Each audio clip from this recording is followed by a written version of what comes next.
Assalamualaikum warahmatullahi wabarakatuh.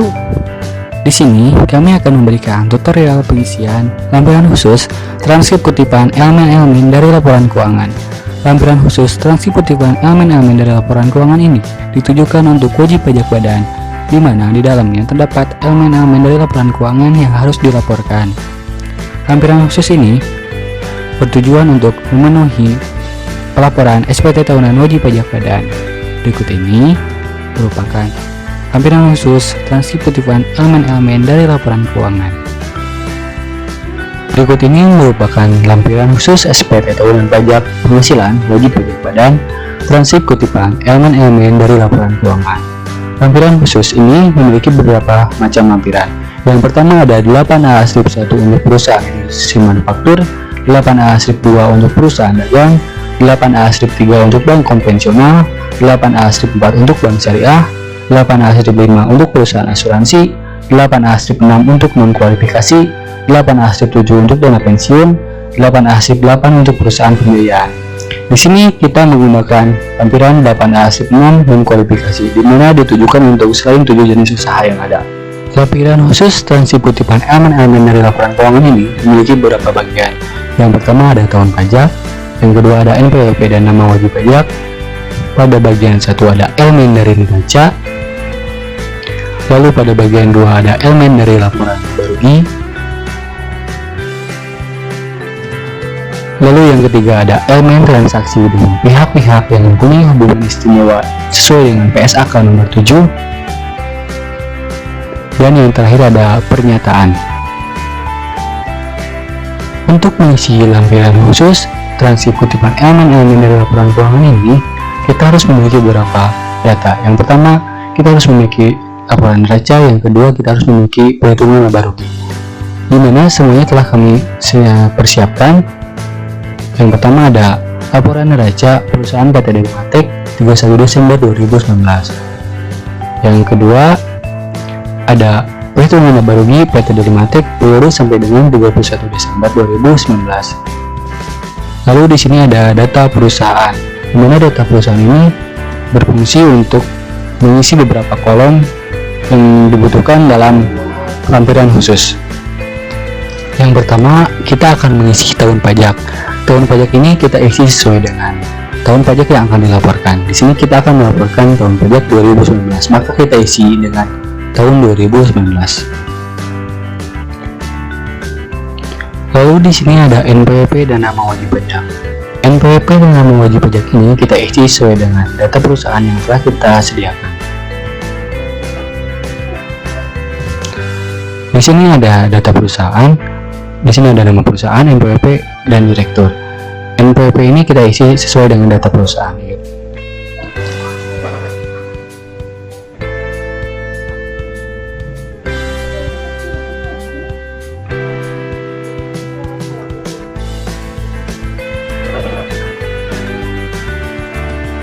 Lalu di sini ada nama wajib pajak. Nama wajib pajak ini kita isi dengan nama perusahaan, karena ini merupakan lampiran khusus untuk wajib pajak badan, maka kita isi dengan perusahaan yang terkait. Di sini perusahaan yang terkait yaitu PT Delimatek.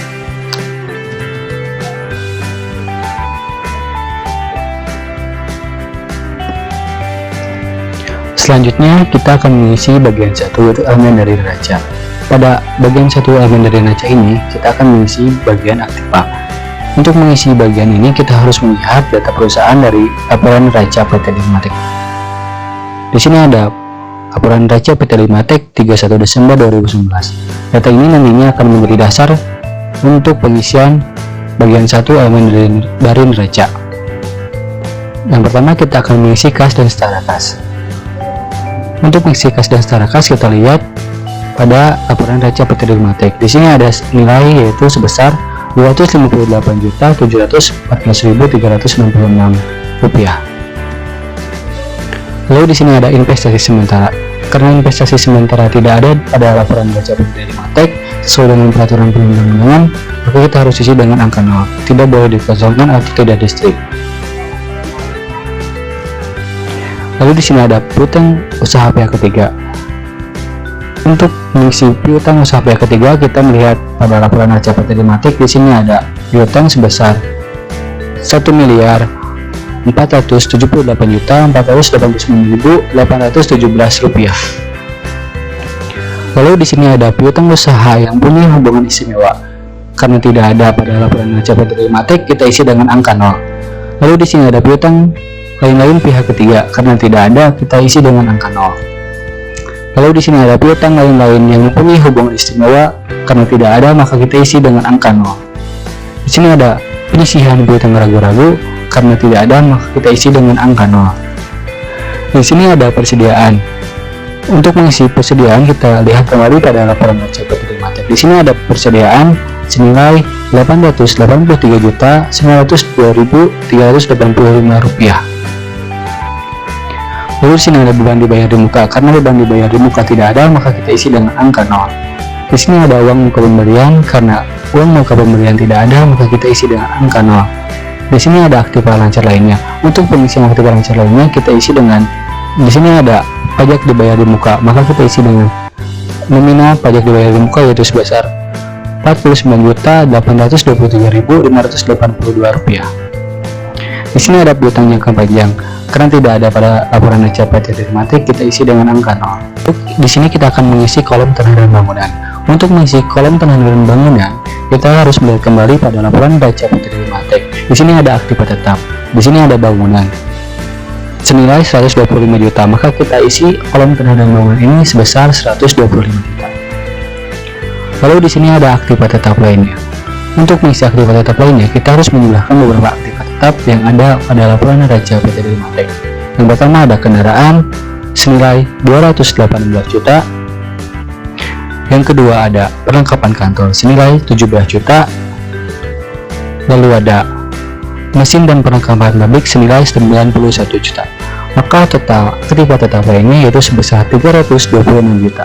Lalu selanjutnya kita akan mengisi kolom akumulasi penyusutan. Untuk mengisi kolom akumulasi penyusutan ini, kita harus melihat kembali laporan neraca pada perusahaan PT Telematik.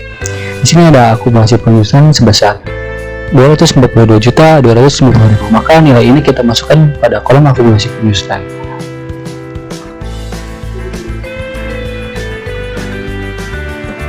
Lalu di sini ada investasi pada perusahaan asuransi. Karena tidak ada, maka kita isi dengan angka 0. Lalu di sini ada investasi jangka panjang lainnya. Karena tidak ada, maka kita isi dengan angka 0. Lalu di sini ada harta tidak berwujud. Karena tidak ada, maka kita isi dengan angka 0. Di sini ada aktiva pajak tangguhan. Karena tidak ada, maka kita isi dengan angka 0. Lalu di sini ada aktiva tidak lancar lainnya. Karena tidak ada, maka kita isi dengan angka 0. Selanjutnya ada kolom jumlah aktiva. Untuk kolom jumlah aktiva ini kita harus menjumlahkan dari urutan 1 sampai urutan 20. Untuk mempersingkat, kita menggunakan rumus Excel sebagai berikut ini.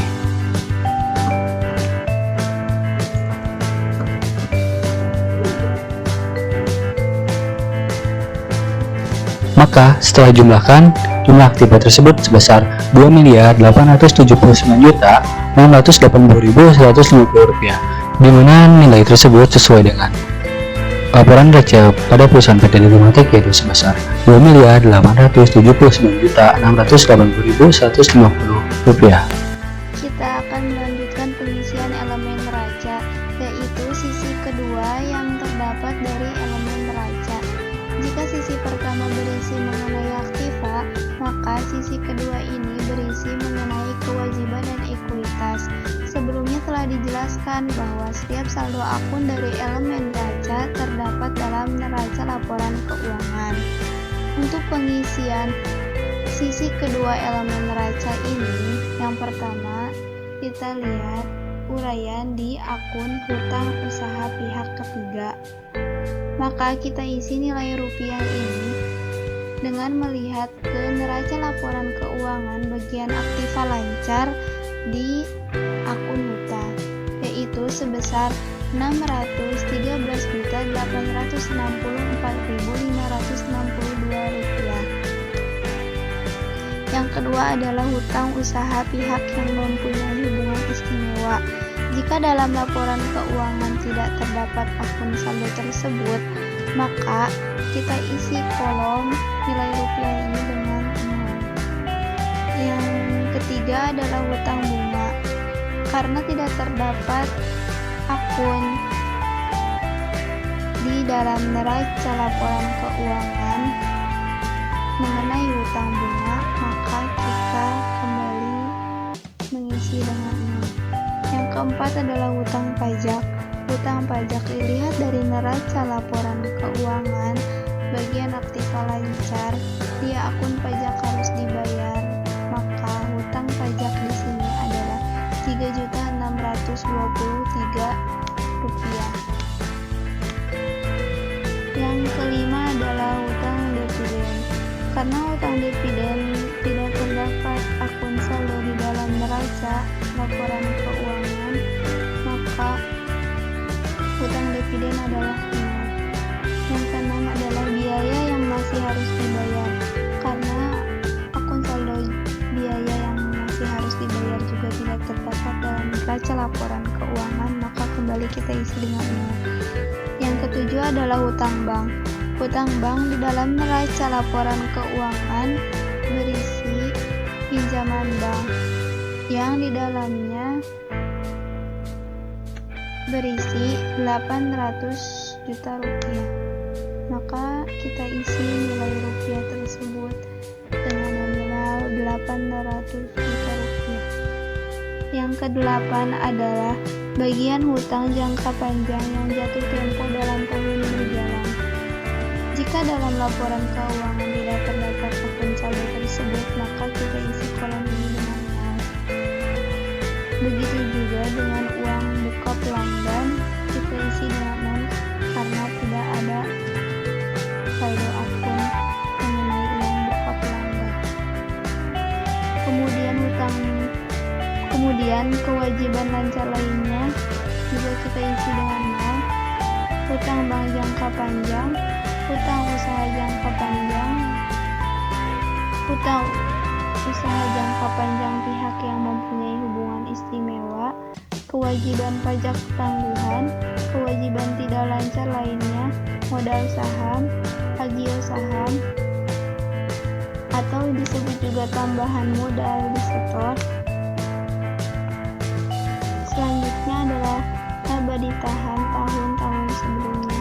Laba ditahan tahun-tahun sebelumnya ada dalam laporan neraca di bagian laba ditahannya itu sebesar Rp400.078.147. 19 adalah laba ditahan tahun ini. Laba ditahan tahun ini kita lihat kembali di neraca laporan keuangan pada laba tahun berjalan sebesar Rp300.137.418. Kemudian yang terakhir adalah ekuitas lain-lain.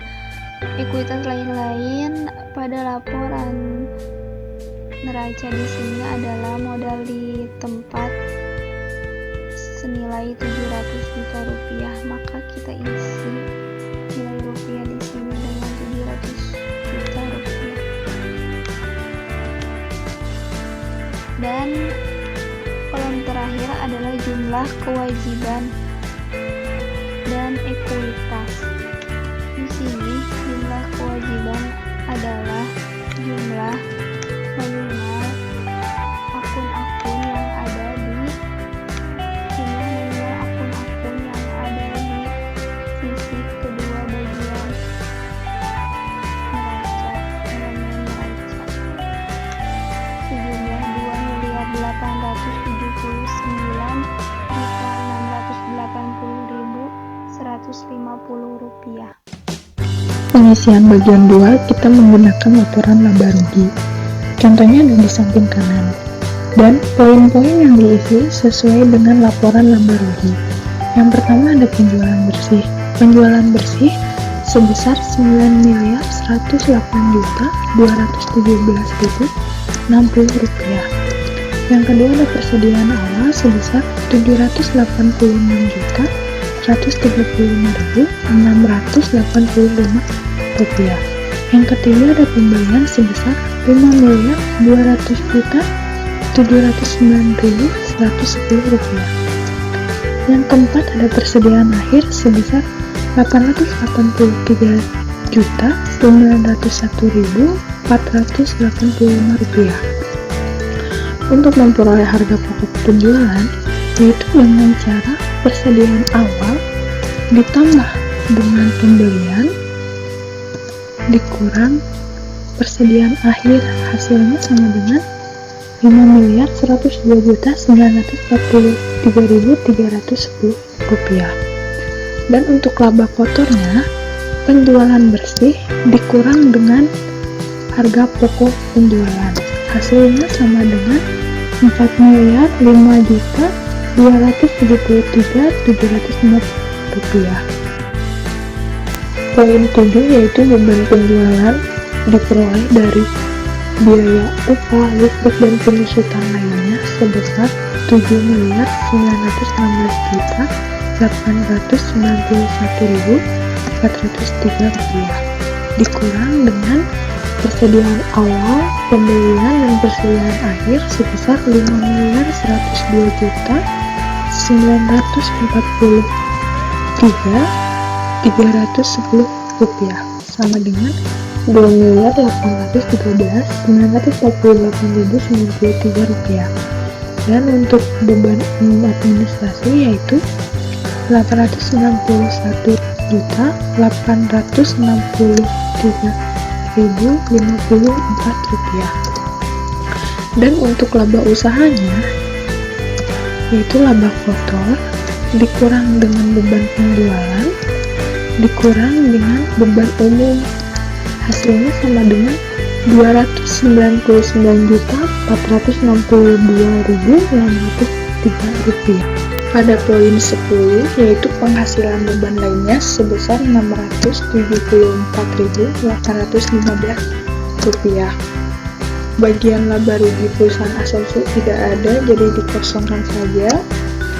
Untuk laba rugi sebelum pajak penghasilan, laba usaha ditambah dengan penghasilan beban lainnya ditambah dengan bagian laba rugi perusahaan asosiasi yaitu sebesar 300.137.418. Untuk poin 13, 15, 17 sebesar 0 rupiah karena tidak terdaftar pada laporan laba rugi. Pada poin 14 yaitu laba rugi sebelum pajak dikurang dengan beban manfaat sama dengan 300.137.418. Poin 15 sebesar 0 rupiah. Laba rugi dari aktivitas normal ditambah dengan pos luar biasa sama dengan 300.137.418 rupiah. Dan poin 17 sebesar 0 rupiah.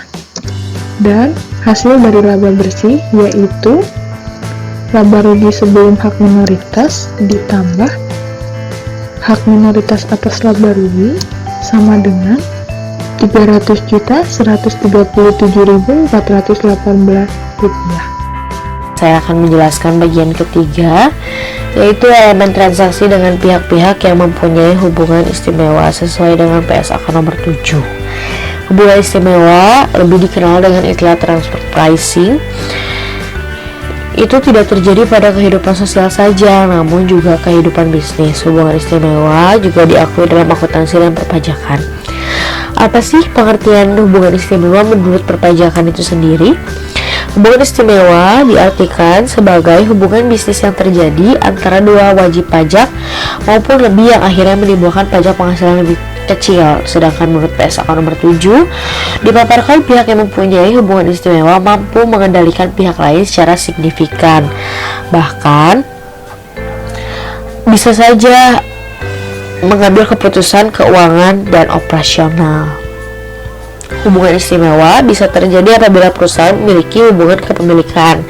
Sebagai contoh, CEO PT Delimatex memiliki kepemilikan saham yang cukup besar di PT ABC. Kita isi ya, teman-teman. Nomor 1 PT ABC. Jenis transaksi, apa sih yang ditransferkan? Nah, kita ambil contoh aset tetap. Nilai transaksinya 20 juta misalnya ya. Hubungan istimewa ini terjadi apabila anggota keluarga tersebut dimiliki secara substansial atau perseorangan. Sebagai contohnya yang tadi, PT Delimatex ternyata induk dari perusahaan PT ABC. Ada beberapa metode transfer pricing, yaitu harga transfer dengan dasar harga pasar. Biasanya dilakukan untuk pasar yang sempurna karena sifatnya independen. Kalau yang harga transfer dengan harga pasar, ada negosiasi transfer price. Transfer pricing ini didasarkan atas negosiasi harga transfer yang diinginkan. Transfer pricing ini membuat setiap divisi berkepentingan mengambil tanggung jawab atas harga transfer yang dinegosiasikan. Ada cost based transfer pricing. Bagi perusahaan yang menggunakan transfer pricing bisa menetapkan 3 biaya, yaitu biaya penuh, biaya variabel, dan biaya gabungan antara biaya variabel yang tetap. Namun, pada perusahaan PT Delimatex ini tidak ada data yang mendukung untuk mengisi bagian 3, maka diisi sebagai berikut. Dan udah seperti itu, kita isi pernyataannya. Ininya wajib pajak, terus nama lengkap pengurus atau kuasa, direktur keuangannya, Dodong Abdurrahman, tanggalnya tanggal 25 bulan 4 tahun 2020, tanda tangan dan cap perusahaannya jangan lupa. Teman-teman, kalau ada yang belum ngerti bisa ditanyakan di kolom komentar ya. Jadi, untuk pengisian lampiran khusus transkrip kutipan elemen-elemen dari laporan keuangan, lampiran 8A slip 6 untuk non-kualifikasi kurang lebih seperti itu, di mana lampiran tersebut harus dilampirkan pada pelaporan SPT tahunan wajib pajak badan. Tidak susah bukan? Jika teman-teman mau belajar atau masih bingung harus kuliah di mana, teman-teman bisa kuliah di Politeknik Praktisi Bandung. Untuk informasi lebih lengkapnya, teman-teman bisa lihat video berikut ini.